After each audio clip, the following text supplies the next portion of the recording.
Welcome to the Rhino Rank podcast, where we dive into all things marketing, SEO, and business growth. As always, I'm Jack, and today Jess and I are diving into a topic that's at the heart of every content strategy conversation: high ROI content. And who better to help us break it all down than our guest today, Steven Schneider.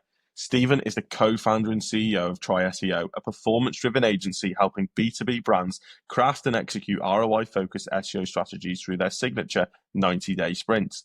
Their approach is refreshingly simple: create content that converts, and handle the entire process so clients can stay hands-off and stress-free. In this episode, we're unpacking the reasons traditional B2B content often underperforms, how to build a content system that scales, and how to do it all without burning out your team or budget. Steven, welcome to the podcast. Thanks, Jack. Great intro. Can you just follow me around forever and just be just come wherever I go and introduce me? That was amazing. Love it. It would be pretty good if I could do that, yeah. Yeah, no, that was great. I'm excited to be here. Thanks for having me. Brilliant. Well, obviously, thanks so much for joining us. And obviously, as I already mentioned, we've got Jess. Jess, how are you doing today? Yeah, I'm doing good, thank you. I'm excited to get stuck into the topic. I think it's a big one, especially for our clients in the B2B realm. It's going to be a good one. So, without further ado, let's kick it off. So, straight to Steven. Obviously, again, thank you so much for joining us. The typical question we like to get from everybody is an introduction. You know, we're an SEO agency typically. Why have you introduced yourself to the world of SEO? What made you start in this industry? What brought you here? Yeah, I kind of fell into SEO accidentally back in college. I was just figuring out what to do with my life. I was studying finance at the time. I didn't really have a plan. I think like most people who are, at university, they're just kind of coasting through, waiting for something to happen. I, same thing, didn't have any idea what was going to be my next 5 years and just kind of going through the steps and the motions. And then a friend of mine kind of introduced me to his side hustle at the time. And I was like, okay, yeah, whatever. What are you doing that could potentially be a business in college? Like, just had no idea. And to my surprise, he was building micro niche affiliate sites back in kind of the Amazon era of like building blogs and ranking and driving traffic to Amazon. And I just was blown away by the fact that you could even do that, the fact that he was building websites, what this thing SEO, like what was that? How did it work? And to my surprise, he was making like upwards of $10,000 a month in college through these businesses. And I was hooked. I was like, okay, you're making this much money. Why am I studying finance? Why am I trying to get my master's? Like, I'm just going to do everything possible to learn what you're doing. And hopefully there's something there. And so that's essentially what I did. He and I started building websites in college while still kind of getting through our degrees. And we graduated with a few websites under our belt and merged with his other partner. And then long story short, we scaled that to about 40 websites. We were publishing upwards of like 300 to 400 articles on a monthly basis to these sites and scaled that to a pretty decent sized portfolio. And that was kind of like my internship in a way into SEO. I pretty much just, we figured out what to do. I mean, he had a big background of experience and I kind of learned under him as a mentoree. And flash forward, and now I get to kind of offer those same strategies for our clients at TrioSEO alongside my partners who are also really skilled in SEO and have a great wealth of experience to offer. So it's been kind of a fun journey over the last decade, seeing it all. So it's been fun to kind of get to where we are now. Awesome. I think it's quite. I think a lot of people in the industry have maybe been introduced into the world of SEO in a similar fashion. They've maybe delved into building their own sites, specifically affiliate sites. And if I think about one of our co-founders, actually, it's how he introduced himself into the world of SEO. It's how he started with affiliate sites, increasing his revenue, following a very, very similar pattern. And, it's such a fantastic way to get yourself into SEO in terms of testing, building your own sites, and just playing, I guess. Just go and have a play. What can you test here? What can you change? Does this work? Does it not work? Okay, it's a fantastic way. So obviously you mentioned, let's say that this was just over a decade ago. If you think back to how you started, let's say a decade ago, and what you're doing right now, what's changed? What's different between then and now? Yeah, so much. Well, for reference, we scaled that portfolio to 7 figures annually. And wow, okay. through 0 backlinks. We didn't build any backlinks the entire time. Wow. So okay. that's kind of a big shift in what we know nowadays. Like, you absolutely need backlinks to survive. You need authority. I'm glad you you need said credibility. that. I'm glad you've said that. And that's like the biggest shift. I mean, we were building these sites, you could rank them in, 60 days, 90 days, depending on the niche. We would kind of look at it as the buy, build, flip, whatever kind of strategy of these sites, and kind of looking at it more as an acquisition and exit strategy along the way.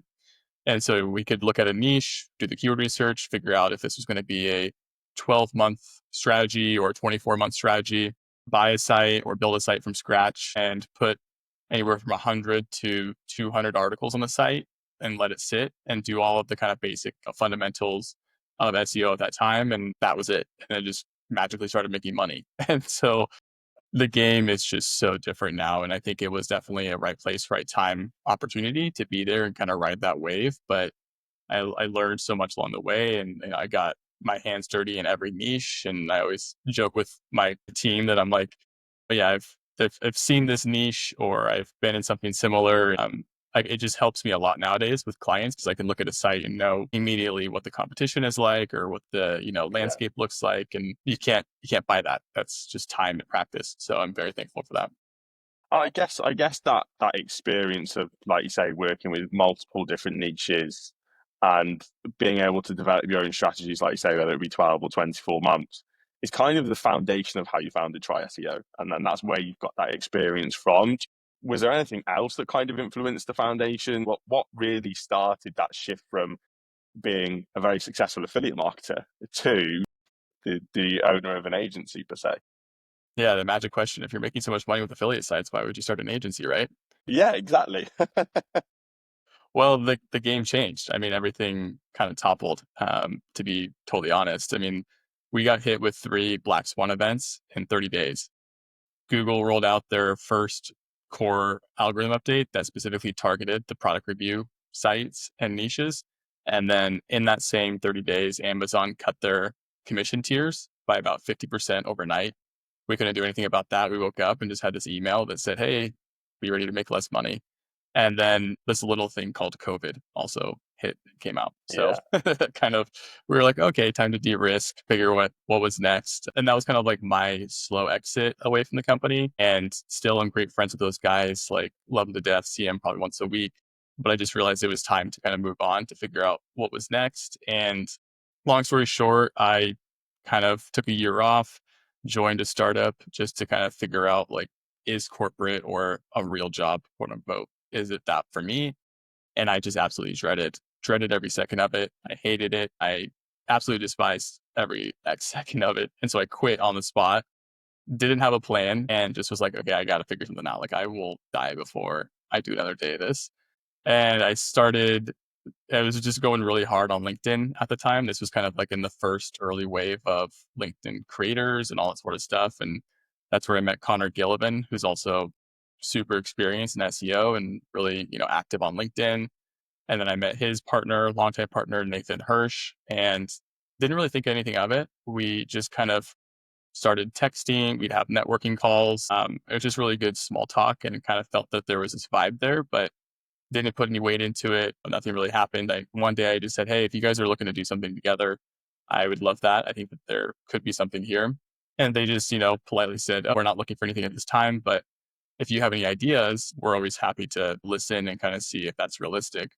And then a couple months passed, and then Connor and I were texting one day and just kind of talking SEO and business and entrepreneurship. And I was just asking him, I was like, why don't you guys have an SEO agency? Like, this is such a natural fit in your brand, and people know you for SEO, and you guys have a great wealth of experience. And like, why? Like, you guys have other companies. Like, what's holding you back from this one?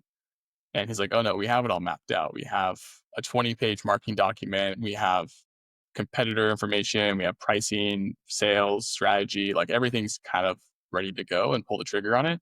But we don't have an operator, and we don't want to run it ourselves." And so I pitched myself and said, "Well, I used to, manage 40 sites." And I was like, that can't be any different on a client to client basis. I already Yeah, have the of system. I course. have the playbook.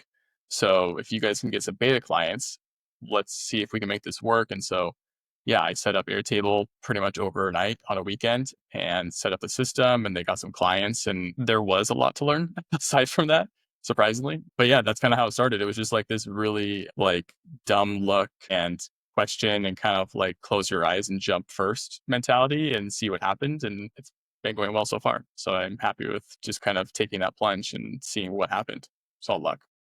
I think and if you speak to other people in the industry that are founders, owners of agencies similar to yours, that taking that plunge is making that jump. I know it's very similar again for the two co-founders of Rhino Rank. They had to take that plunge. They were working in again a very corporate industry, had the experience to launch Rhino Rank, and just had to say, we've got to do it.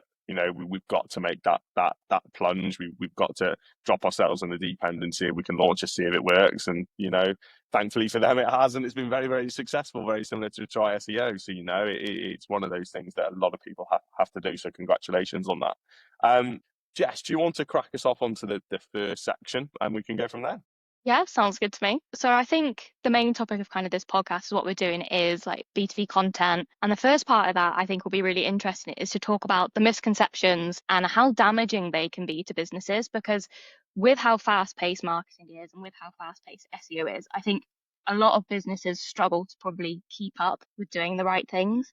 And there's lots of contradicting bits of information out there. So you might have one expert that says you need to be doing a 6-month content plan so you can, take your foot off the pedal and give yourself some time. And another expert might say, no, you need to be reviewing it on a weekly basis to make sure you're publishing content that's relevant to the here and now, that's, more like newsjacking content possibly in a way.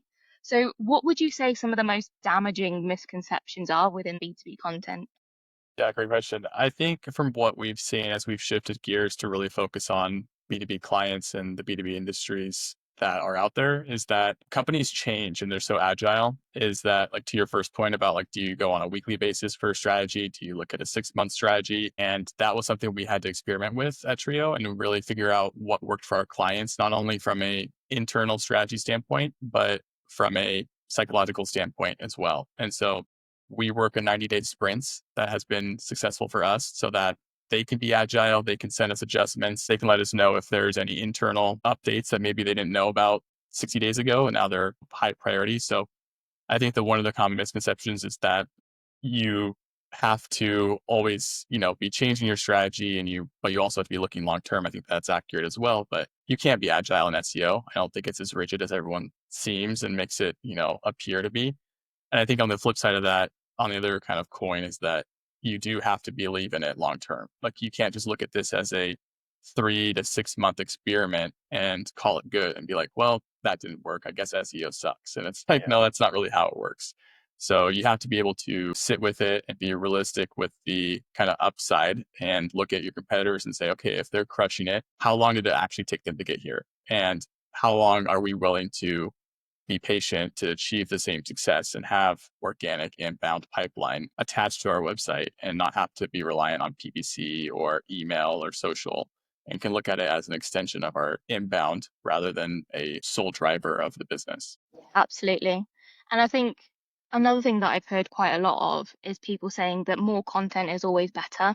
So the more content you write, the more you publish, the better results you're going to have, the more inquiries you're going to have, because you're just out there in front of everybody in every possible place and scenario. But I don't think that's always right, because you need to make sure that the content you're writing is of a decent enough quality and isn't like matching the pain points and the needs of the audience. I think if you're just spewing out all this information without doing the research behind it, just in the hope that it lands, I think that can be quite damaging. Would you agree? Yeah, totally. And I think that there's also something to be said about the intent behind the type of content you're creating. And so, like, when we create content, all of our sprints from the time someone signs with us is always going to be focused on bottom of the funnel, highest intent content first, and trying to ensure that all strategies are ROI focused from day one. And we're not going after top of funnel content that looks really pretty on a report and you have all this traffic and you look back and you're like, where are the conversions? Because those two are usually not, tied together. Although the bottom of the funnel content might have half the number of searches on a monthly basis, it comes with a much higher conversion intent.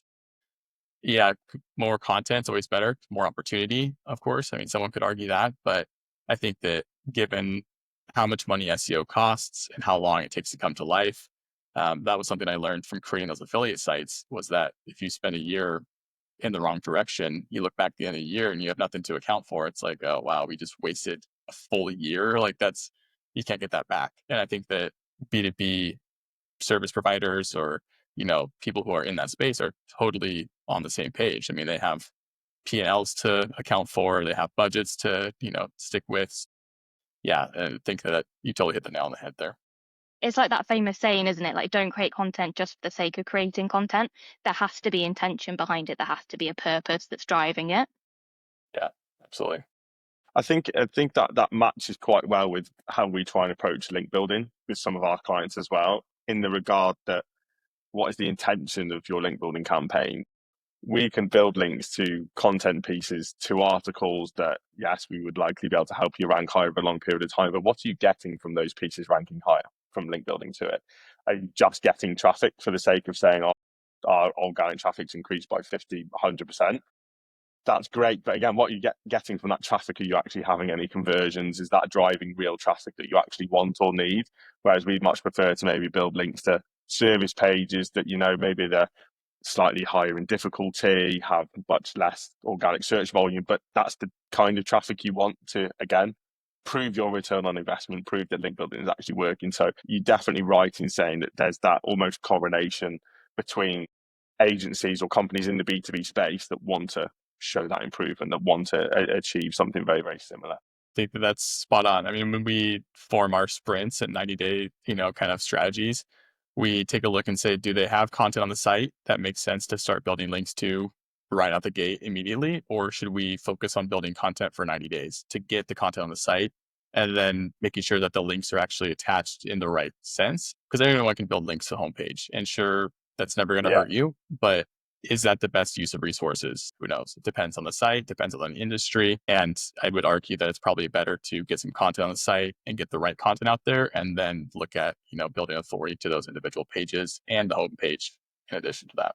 It's very similar to what we do with a lot of our clients. So if we have a client that has a well-established site, they have useful content, but they don't have a huge link portfolio, the first thing we're probably going to do is develop authority of the site as a whole, build links to the homepage, use branded anchor text, so that when the site's authority has grown, we're then in a better position to say, okay, well, now we can start focusing on specific service pages. Are we actually picking up these keywords to begin with? We can then assess, okay, well, which pages are actually ranking for the specific search terms you want to focus. That's where we want to build links. That's where Google's clearly making assumptions. So it's very, very similar in that sense, which is great to hear. It definitely satisfies me. No, it makes me feel like I'm doing something right.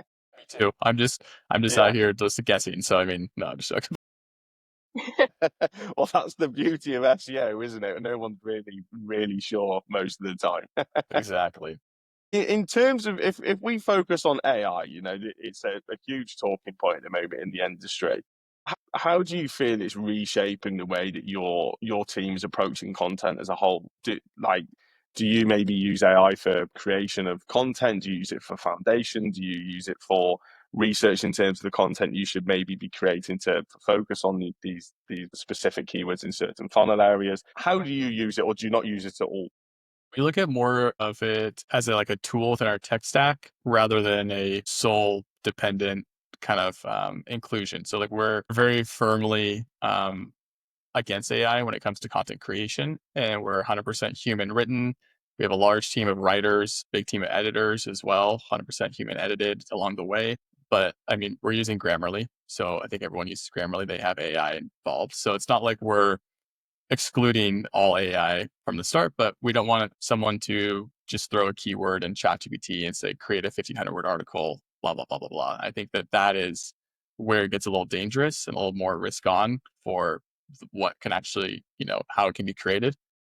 And I think that, we're not opposed to it. We're looking at it as if a client gives us a 30-page marketing brief on their positioning and messaging and tone and all that sort of stuff, how can we use AI to simplify that for our writers when we create our own brand briefs? So trying to use it as a consolidation and research tool along the way as well. But all of the nitty gritty hard work is still human based. I think that correlates a lot with the other people we've spoken to on the podcast and the people we speak to outside of the podcast as well. Is it's such a fantastic thing that has been developed, but it's really, really useful as a tool, not to be used as something to completely replace your team. We had the fantastic Tom Winters on the podcast. Oh yeah, I love Tom. He's great. He's brilliant. And we had a fantastic discussion about how he uses it for research, for helping to develop prompts to essentially create content, but bringing in lots of different data sources. But it's never completely accurate. And, you definitely have to have that human element. You have to have that human touch. And definitely at Rhino Rank, we use it to aid our team as opposed to replacing them. So can we use it to, again, like you say, research to understand what links are we actually building? What is this client about? What do we need to try and find in terms of suitable placements for the client? Who can we outreach to? So it's definitely useful as that almost additional tool as opposed to, like you say, completely replacing someone. That's been great. Before we move on to the next section, do you have any questions for us? Oh, geez, wow. Let's see. Yeah, what are you guys looking at in terms of when it comes to building links, the exact match anchor text versus using a variety of secondary keywords? How has that shifted kind of in recent days and years? It's a great question. I know previously it was a fantastic way to try and really boost yourself with specific keywords, but we've just find it to be extremely dangerous. Yeah. Not necessarily that you'll get penalized, but more so that Google's just probably going to look at the link and say, well, that's clearly been paid for. I'm going to ignore it. And when you're actively link building and you're trying to invest in the campaign, you want every link to be valued. So for us, using exact match anchors, we typically recommend doing it maybe 5% maximum across a campaign. Sometimes they're really useful for driving high value if you want to build those high grade links. But typically we much prefer branded anchor text. If we think about the most organic type of link, if somebody is organically recommending a client or organically recommending your website, they're likely going to build a link to your homepage with a brand name. They're not going to build a link to a service page that has an optimized anchor text. It's likely not going to happen. So for us, again, branded anchors are fantastic for building that brand authority. And also what we like to call partial anchor text. So if we take the keyword car mechanic, we likely wouldn't use car mechanic. We'd use something along the lines of find a suitable mechanic, or consider looking at a mechanic like this. And the reason for that is we want to give Google that hint or suggestion as to what the link is about. And definitely when we consider surrounding content, that contextual relevancy with the content surrounding the link and the anchor text is crucial. So definitely exact match anchor text can be really useful on a small percentage, but we don't really like them. Definitely not on a large percentage. Ironically, I had a client about 18 months ago, and he'd been link building with us and hadn't seen fantastic results. So I looked at his campaign, all exact match anchor text. So the likelihood is Google had looked at the links and said, you know what, these are clearly, they've been purposely built for link building. So we brought it back, just focused on branded for 6 months. And then the last probably 12 months, we focused on slightly branded, slightly partial. And he's seeing fantastic results now. And it's absolutely crucial to understand where your current anchor text portfolio is at, how branded is it, how established is it, how authoritative it is, before we focus on, okay, well, what anchor text are we going to use from there? That's a really long-winded answer to No, your I love question. it. Does that answer it okay? Yeah, no, this is what I nerd out on, so that's why I asked. Like I could listen to it all day. It's great. Awesome. Jess, do you want to move us on to section 2? Yeah, of course. So I think for a lot of businesses, content is going to be crucial when they've got a website, because that's how you build your visibility, that's how you build your brand authority, and that's how you get your name out there and you promote yourself, whether you're building blog posts that are educational or you're building money pages and product pages that are transactionally focused.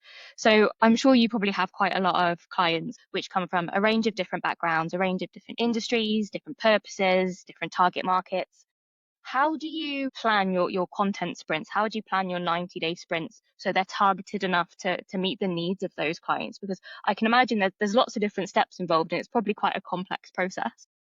Yeah, it is. So what we've found after a lot of testing to work really well is that when we onboard somebody to begin with, we ask them, like, what are the core pillars of your business if somebody were to ask you to define them? And usually they'll give us 3 or 4 areas that are really core to where their clients are coming from or places they want to set their sights on long term that they may not already be in. That at least helps us do a lot of the legwork when it comes to where to kind of look in terms of the keyword opportunities available. And that just is pretty much like traditional hub and spoke. Like each of those now becomes a hub for the content. Once we do all the keyword research, we categorize every single keyword opportunity with a funnel segment. So whether it's bottom of the funnel, mid funnel, top funnel, every single keyword gets that assignment. And then we look at the SERP and try to determine, like, does this make sense? Can they actually rank for this? How is the monthly search volume to keyword difficulty ratio? Like, do a lot of the kind of in the weeds analysis of that strategy. And then we curate a 90-day sprint based on the number of articles or pieces of content they're targeting. So if it's 5 a month, they're going to get 15 topics, and we lay it all out and we present it to them and say, hey, this is our best guess on where we think you should head in the next 90 days. How does this look from what you guys know to be from your guys' internal standpoint for the next 90 days? And so that's kind of where we collaborate. We go back and forth and they say, oh, maybe let's move that topic that's in month 3. Maybe let's move it to month 1. That's way higher priority. And then after the sprint is kind of locked in and we're both happy with where that is, we send them all of the remaining topics from the rest of the keyword research and ask them to prioritize it based on very high, medium, and low, or not applicable. And they go through and it's, 5-10 minutes of their homework, but now we have their internal priorities based on all the other topics. So then we use kind of the first leg of analysis plus their internal priorities to form secondary sprints from there on out. And it just makes the process much smoother. And then from there on out, we just create the content and work really slowly in the early stages so that we're not creating 5 or 10 articles and then they come back to us and say, all 5 and 10 of these need to be rewritten. Like, let's, get back to the drawing board. So we kind of, do 1 or 2, we get feedback from them, and then we kind of build on that and go back and forth and try to ensure that everyone's happy in month 1 in the first 30 days.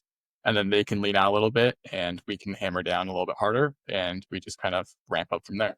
It's really interesting because it just shows you how much forward planning there needs to be before you even get to the content writing stage.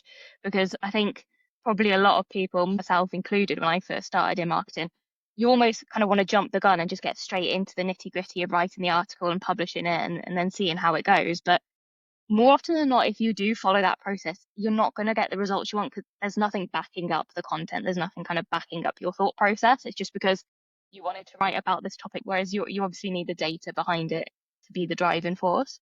Yeah, absolutely. I mean, if you, head down the wrong path for a couple months and then you realize, oh no, we shouldn't have done this topic. It's way more difficult than we imagined. Or, maybe it doesn't actually convert as well. Like you kind of have to trust your gut from day one. But at the end of the day, like it's not always perfect. I mean, that's the realism of SEO is you are just kind of doing really good guesswork and using a lot of historical data and your gut feeling and competitor research. And at the end of the day, Google decides who wins. Like Google's my boss, and that's kind of the sandbox that I play in. Yeah, and Google loves to change its mind. 1 week you do something and it's amazing. The next week you do the exact same thing. There's a Google core update and it doesn't work at all. Exactly. Yeah. You just got to keep you on your toes.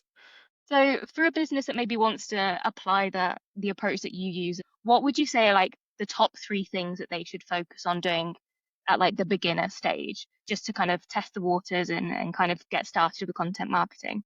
The biggest thing is going to be site architecture and speed, making sure that your site doesn't, it's not slow. People can actually use it. How does the internal linking look on your site? That's a huge, really low hanging fruit opportunity for most businesses they don't think about. If you do have a blog, which ones are you trying to prioritize? And does it have like author bios? Does it have all those EAT signals that you should have, like publish date, expertise, all the trust built into your site? I think that those are kind of the fundamentals nowadays that we see a lot of people overlook because they don't know that that's kind of a core factor of quality content.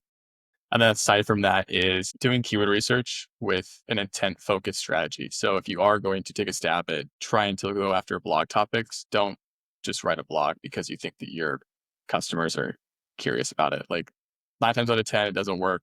You just wasted time and resources. And if that's your first attempt at SEO, it's not going to work. And then you kind of burn the bridge from there and you have given up on SEO because you don't believe in it. And I think that that's a huge huge step in the wrong direction because you didn't have somebody with expertise and a skill set behind the strategy. And it's a huge night and day difference when you're not trying to DIY it yourself.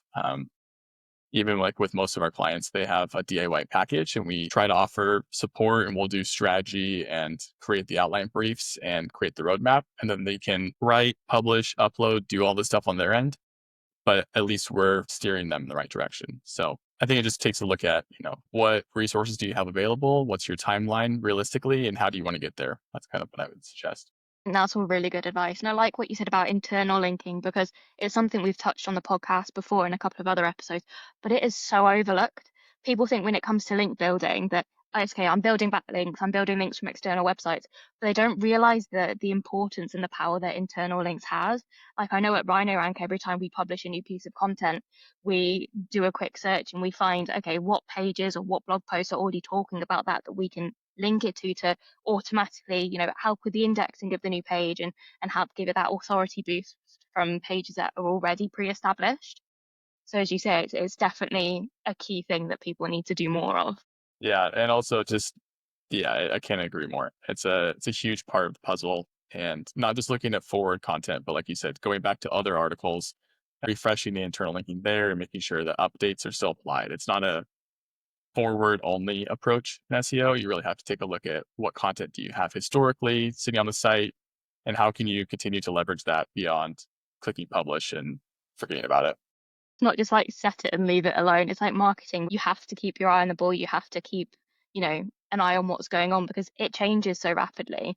And you could have a piece of content that's maybe ranking number one for a great keyword and is bringing you loads of organic traffic that's targeted. And then a Google core update happens. The blog post is now on page 10. You're not getting any of that traffic or any of those leads. But if you're not monitoring it, you're not going to know that. Right. Yeah. No, it's so true. Jack, have you got anything to add? I won't add anything to that. You've both done a very good job of that. in terms of, so obviously we're talking about somebody looking to start SEO. What would you say their goals should be for the first 6 months? So somebody that's never focused on SEO, never really looked at, let's say, a content strategy. If we're focusing, obviously, I know you look at your 90-day sprint. So if we look at maybe a 180-day sprint, a 6-month period, where would you expect these people to set their goals? Because even in the world of SEO, again, 6 months isn't really a long time. Where would you typically expect them to set their goals? What would you recommend? I think classic SEO answer, it depends. I love it. Yeah. It really does depend. I mean, if you have a brand new site, or you've never, say you kickstarted your website 30 days ago and you're like, okay, I want to start SEO now. Great decision. But your core focus should just be getting content on the site, getting the fundamental core pages that you need to succeed, making sure that your navigation menu, your footer, the architecture, like getting the fundamentals in place, and then work on link building your authority and going from there. If you have an established website, maybe it's like a DR45, it's been around for 5-10 years, you have a fully fleshed blog, service pages, kind of all of the steps 0 through 5 established. I would make sure that you update content, refresh your internal linking, look at that, building links to money pages, building links to the branded keywords and homepage sections. And then I think the big thing overlooked nowadays is the importance of how SEO blends with your CRO and your UX. Like, if you have traffic on the site and it's not converting, that's a huge, huge fallacy that we kind of fall into nowadays, is that SEOs are supposed to be CROs also. They're supposed to be like UX magicians. And I can bring, gobs of traffic to your site, but if your site looks like it was built in 2009, like, it's just not going to work. Taking a look and making sure, do you have a good design? Does it make sense from the user standpoint? Do you have lead magnets in place? Do you have engageable like assets? Like, do you have all these things that give users purpose when they land on the site?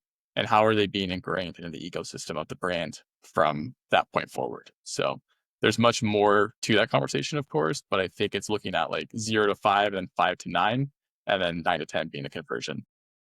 You've almost semi-answered my next question as well. Definitely, No. with I'd say between 5 to 9. No, it's brilliant. But my next question was going to be, let's say we have just started a content strategy. We've just released a couple of pieces onto the website. What should that person do at that point? Should they promote the article? Should they leave it to sit? Do they promote it on social media, link build to it? What would you do? What would you recommend to your clients? Building links is always going to be like, there's no downside to building links if you have the resources and time permitted, I would say. I mean, that the piece of content is somewhat high intent, and even if it's top of funnel, I mean, who cares? Like, we have clients that they're like, hey, my entire goal is to just crush traffic. Like, we'll figure out the rest. Like, just get me a ton of traffic. And like, cool, top of funnel it is. Like, that's easy. It just depends on your goals. And I think that knowing what to do, but yeah, to your question, building links is great. You can share on social media, but I think that that's kind of like a meh strategy. It's like, okay, cool. Yeah. Like, it doesn't really help your site. Like, you might get a little glint of traffic, but it's not like you're getting a link from Facebook from, an authority standpoint. So I think it's just better to, make sure the content's really strong, make sure that the UX is there and the authority. There's no way to reinvent the wheel in SEO. It's quality content, authority, and UX. Awesome. I completely agree. I'm pretty sure Jess would agree with me on that as well. Yeah, 100%. It's like when you have content, you need to think of it past like the endpoint of publishing. It's okay, you've got your piece of content, it's generating traffic. And it's like you say, what happens when you get that traffic? Have they signed up to your newsletter? Have they placed an order? Have they submitted an inquiry form? And even after that point, okay, did they then turn into a sale, or did they then turn into like a returning loyal customer? There's so much more to look at than just, okay, my blog's now getting 50% more traffic than it was last quarter. Amazing. Next. Because it's like anything, there's just an ever evolving journey of that client. And if you can really focus on that, I think that's where you're going to see the big changes. And at least with like return on investment, if we're looking at it from that standpoint. Yeah, absolutely. I mean, every client that works with us, we do a free CRO and UX audit in the first 30 days of their kind of relationship with us. We're not CRO experts, spoiler alert, but I've owned and worked on enough sites over the time that I can spot like what's best practice on the way. And so we just rip apart every aspect of their site and give huge notes on like, hey, did you know that your contact form doesn't work? Like, you should probably go fix that. So like little things like that people don't really think about what's on their site. And yeah, like you were saying, Jess, I think that the more you can focus on what happens once the user is actually on the site, that's where the magic happens. I mean, SEO is getting traffic to the site, but what happens from that point forward is where the magic happens. Yeah, 100%. It's like, I know we made some small changes not that long ago because you naturally do. You naturally, want to make sure that your conversion rate is as high as possible. And it's crazy how such a small change can have such a big impact on people, because it is just those like little nuances, whether you're changing colors or wording, or like the structure of the page, or changing images for more engaging videos. Like, those small things can have a massive impact on retention and engagement and initial inquiries. And then once you've got like that kind of foot in the door and got that first step of contact, that's when you can really like unleash the power of your customer support team or your sales department, whatever you've got in house, to start building those relationships, because people buy from people at the end of the day. So if you can humanize your brand after that, that's where you're really going to excel. Yeah, no, I couldn't agree more. Wonderful. Well, for businesses who are maybe managing the content themselves, or even if you look at, people who have just maybe launched a new business, so they're a startup and they're doing everything themselves, from website creation to social media to PPC to invoicing and everything else. Why do you think people suffer so much with burnout within SEO and marketing? Because I think there's just so much that comes into play. I think it's quite a common situation for a lot of people. Yeah, it's the biggest game of delayed gratification in the world. And I think that as an entrepreneur or a founder, or insert any role, that you need that instant gratification to keep the wheels turning. You need to be able to have those quick wins, or just even a few wins after some long, hard days and weeks, to put wind in the sails, to keep going.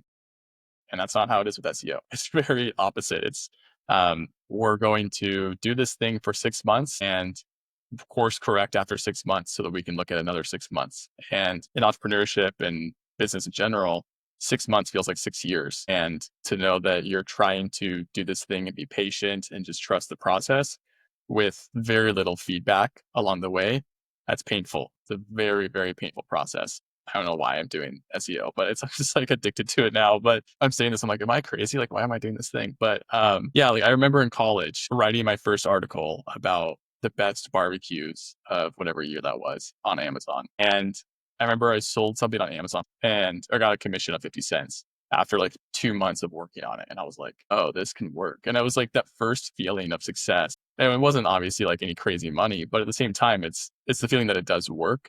And I didn't have to lift a finger after I wrote that article to make the money. And I think that the people who see the benefit of SEO and actually are patient enough to see it come to life, they feel that same feeling that I had, back in college, where they know that they didn't really work hard or invest a lot in it. It's not like PPC where you stop investing and it's okay, well, there's the end of the leads. It's a 24/7, 365 inbound pipeline machine that you're essentially building attached to your business. Builds incredible equity value if you're looking to sell your company. I mean, SEO is probably one of the bigger multipliers from exiting. And I think that people overlook that aspect too. Like if you want to sell your SaaS company and you have 100,000 organic traffic attached to it, like you're probably going to sell it for a lot more than if you had zero. So there's just so many benefits along the way that people kind of forget about. No, absolutely. I think you've hit the nail on the head there. SEO it's the long game. And as you say, it doesn't involve money, it involves time. And sometimes that's something that's even maybe more precious to a lot of people because there's never enough hours in the day, there's never enough days in the week to get everything that you want done. So when you've kind of got this almost big unknown with SEO, it can take up a lot of your time. It can take up all of your time if you're in marketing, like for myself. So as you say, you need to make sure that you give it its dues and you can sit back and be patient. But it's hard. It is definitely hard. Yeah, it's brutal. It can be, especially like when Google changes stuff or, you feel like you're going in the right direction and then something changes and it's out of your control. I think that's the other core component is that, I have a lot of sales calls with clients and people who are in the process of wanting to work with us. And they say, well, what kind of results can you guarantee? And I say, none. That's how it works. I mean, I'm obviously going to do everything I can to make sure that your traffic and your leads go up and to the right and that there's growth month over month. But Google's my boss. Like I said, and I can't control what happens. Like I have years of experience that say these are all the best things we should do and that we will do. But, on average, like some sites explode after 90 days and some take 6 to 9 months to finally hit the ground running and compound. It's like there's so many different variables at play that you can't guarantee results. Anybody in SEO who does, you should probably run the other way. Yeah. It's definitely a red flag when they promise the world because the likelihood is they won't deliver it. But that moves me quite nicely on to my next question, which I'm actually going to put to both yourself and Jack. I don't think I've actually ever asked Jack a direct question on a podcast, so this could be quite interesting. Okay. But it comes back down to the point of SEO as a whole. It is that time pit, isn't it?